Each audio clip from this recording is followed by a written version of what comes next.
Kama ni mara yako ya kwanza unatembelea chaneli yetu ya Top 5 Media, tunakuomba ubonyeze neno subscribe, kisha kwa chini itatokea alama ya kengele. Tunakuomba ubonyeze kengele hiyo ili uwe wa kwanza kupokea taarifa katika chaneli yetu. Asante. Habari kubwa ya kimichezo ambayo tunakwenda kuiangaza mezani siku ya leo ni kuhusiana na mchezo wa ligi ya mabingwa barani Afrika, mechi ya second preliminary round, ambapo mchezo huu utakwenda kuikutanisha klabu kutokea Eswatini au tukienda kumiongelea klabu ya soka ya Nzigizini zidi ya kosti ya timu ya soka ya Simba Sports Club. Kwa mujibu wa ratiba, mchezo huu unatarajiwa kuchezwa siku ya Jumapili wiki yani Oktoba 19 mwaka 2025 majira ya saa 9 alasiri kwa pale nchini Eswatini, lakini kwa hapa nchini Tanzania ni majira ya saa 10 jioni, ambapo kuelekea katika mchezo huu tunaona kikosi cha timu ya soka ya Simba Sports Club kwa sasa kitakwenda kuwa chini ya kocha mpya. Hapa tukienda kumongelea meneja mtaalam fundi ambaye wana Msimbazi wanaamini atakwenda kufanya mambo makubwa, Dimitri, ambapo kocha huyu tunaona tayari ameshaanza kuinua kikosi cha timu ya soka ya Simba akiwa ni miongoni mwa makocha ambao Simba wanamtegemea. Sasa kuelekea katika mchezo huu, kocha huyu ndio utakuwa mchezo wake wa kwanza wa kimashindano. Dimitri Pantev tayari amesha kuanalyze kikosi chake ambacho kimeweza kusafiri leo kuelekea pale katika nchi ya Eswatini kwa ajili ya kwenda kumenyana na Nzigizini Hotspur. Sasa kabla ya kuendelea mbali kwenda kukifahamu kikosi cha wachezaji 22 ambacho kimeweza kusafiri kuelekea katika nchi ya Eswatini, kama ni mshabiki wa Simba unaamini Simba atakwenda kupata ushindi pale katika nchi ya Eswatini, like video yetu kwa sababu wanakwenda kucheza na mabingwa wa pale nchini Eswatini, ni wakali kweli kweli wanapokuwa nyumbani kwao. Sasa ngoja tukakiangalie kile kikosi kamili cha wachezaji 22 ambacho kimeweza kuondoka chini ya kocha mkuu Dimitri Pantev.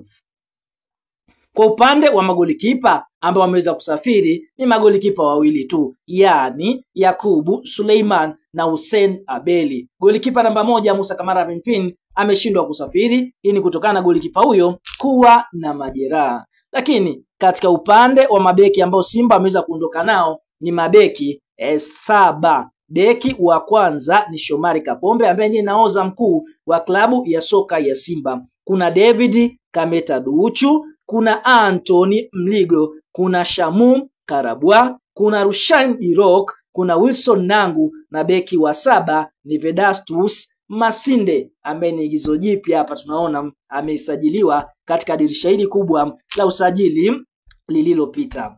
Lakini katika eneo la viungo washambuliaji na viungo wachezeshaji, hapa Simba wameweza kuondoka na wachezaji wengi kweli kweli. Wameweza kuondoka na wachezaji 10 ambao wanaamini kwamba wachezaji hawa moja kwa moja watakwenda kuwa the best ambao watakwenda kutengeneza safu ya ushambuliaji na safu ya ulinzi. Kwa upande wa viungo wazuiaji kuna Yusufu Kagoma, wa pili Mzamiru Yasin Selemba, kuna Nabi Kamara. Hao ni viungo wa uzuiaji ambao Simba wameweza kuondoka nao. Lakini eneo la mawinga wa kwanza ni Joshua Mutale, wa pili Kibu Dennis Prosper, wa tatu ni Elim Panzu. Kuna mchezaji anaofahamika kwa jina la Ladaki cha Sambi ambaye huyu ni mchezaji wa 4. Lakini eneo la viungo watengenezaji, yani wale wapishi katika eneo la kile kiungo namba 10, basi kuna Jan Chale Awa, kuna Neo Maema na kuna Morris Abraham. Wao ndio viungo watatu ambao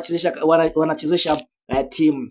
Lakini eneo la washambuliaji hapa Simba wameondoka na washambuliaji wao wote, yani watatu. Mshambuliaji wa kwanza ambaye Simba wameweza kuondoka naye ni Chui Mweusi, hapa tukienda kumongelea Jonathan Sowa. Lakini mshambuliaji wa pili ni Steve Deze Mukwala, steka refu kuliko goli, na mshambuliaji wa mwisho wa 3 ambaye Simba ameondoka naye ni Selemani Mwalimu Gomez ambaye Simba naye pia wanaamini atakwenda kuongeza kitu katika eneo hilo la ushambuliaji. Kwa tunaona hiko ndicho kikosi kamili ambacho Simba wameweza kuondoka nacho. Lakini wachezaji ambao wameweza kuacha katika nchi ya Tanzania ambao watu wengi walitarajia kuwaona ndio kama hivyo Musa Kamara Pinpini ambaye anaguza majeraha. Mohamed Bajabari licha ya kurejea lakini bado hajawafiti kuhimili mikiki, bila kusahau kiungo ambaye Simba kwa sasa wameanza kumtegemea katika kupiga pasi, kiungo wa ukabaji hapa tukienda kumwongelea Alassane Maodo Kante, naye pia ameweza kuachwa katika ardhi ya Tanzania.